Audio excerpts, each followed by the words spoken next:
Hi, we're Sharon and Livy from Daffodil PR, and we're here today to talk to you about marketing. What will we cover? So we have 5 topics that we're covering today: finding your target audience, looking at competitors, building a brand, public relations, and producing your marketing plan. The first thing we're going to look at is using market research to find your ideal customer. Now, you might be wondering what actually market research is. Well, put simply, it's the action or activity of gathering information about your consumers' needs and preferences. It's important to remember that products and services are designed to solve a specific problem for a specific demographic of people, and gathering information about that demographic is critical. Failure to understand the desires, core values, and preferences of your target market can backfire hugely.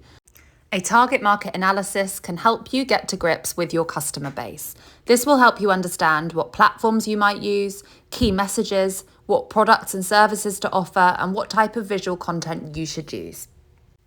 But what's the point? The point of this analysis is to identify the most and least valuable markets for your business, to develop buyer personas, to find gaps in the market to fill, to assess the viability of a product or service, and to improve business strategy. A great place to start your analysis is to identify your top competitors, research their marketing strategies, and assess your brand's strengths and weaknesses in relation to them. Looking at your competitors is also an effective way to spot gaps in the market, as well as helping you to spot industry trends and set benchmarks for future business growth. To really understand your target audience, you need to look at quantitative insights, which is numbers, facts, and statistics about your market, and qualitative insights, which is the voice of the customer, customer sentiment, preferences, purchase drivers, and other psychographic traits. But where do you find this data? Well, a great place to start is to consult your social media and website analytics to see who is already engaging with your products.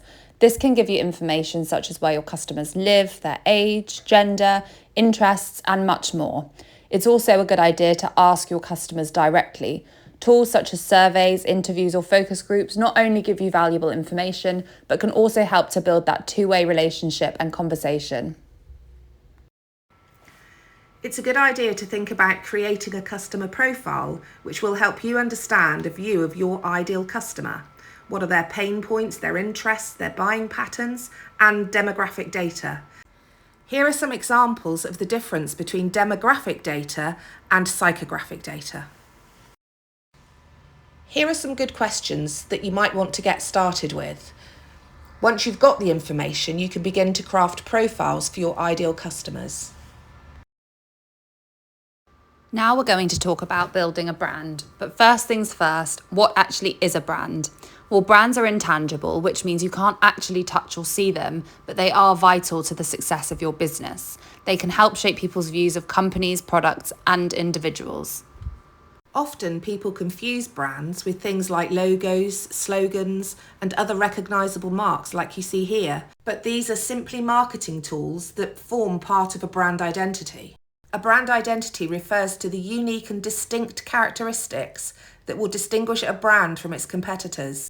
It's the essence of who you are as a business and encompasses the visual, verbal, and experiential elements that shape how a brand is perceived by its target audience.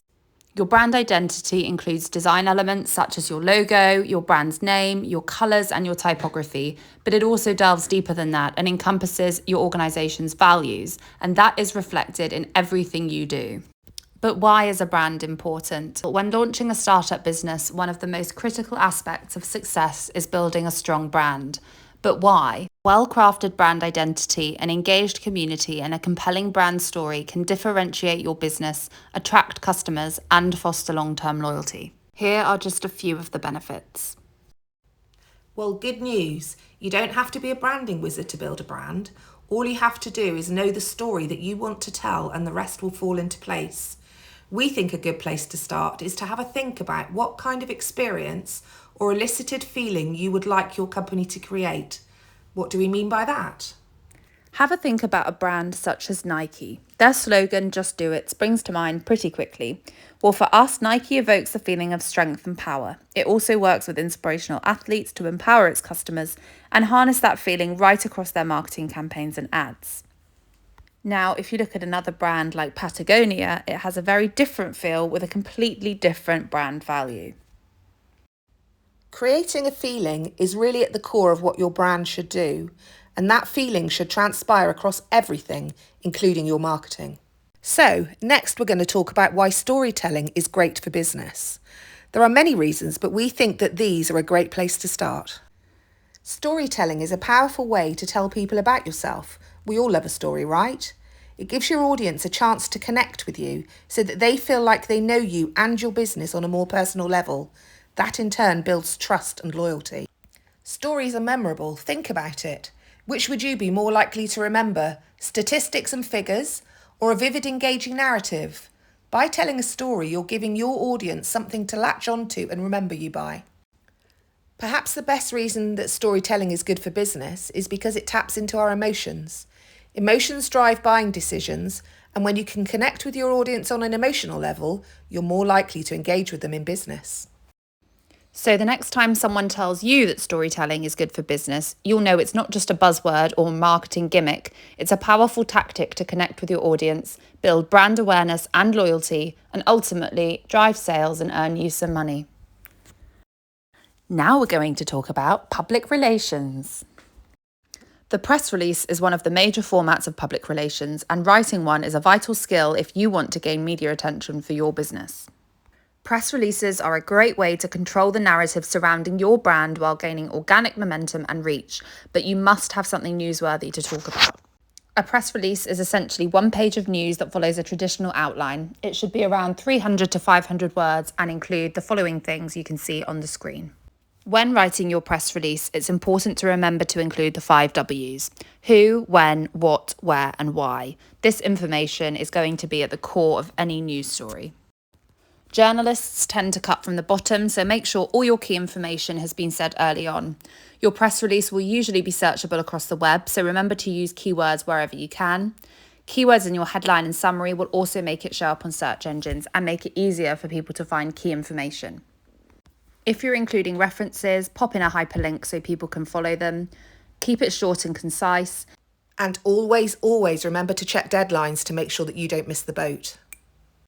Something that's very important is do not forget to check through and edit your press release before you send it.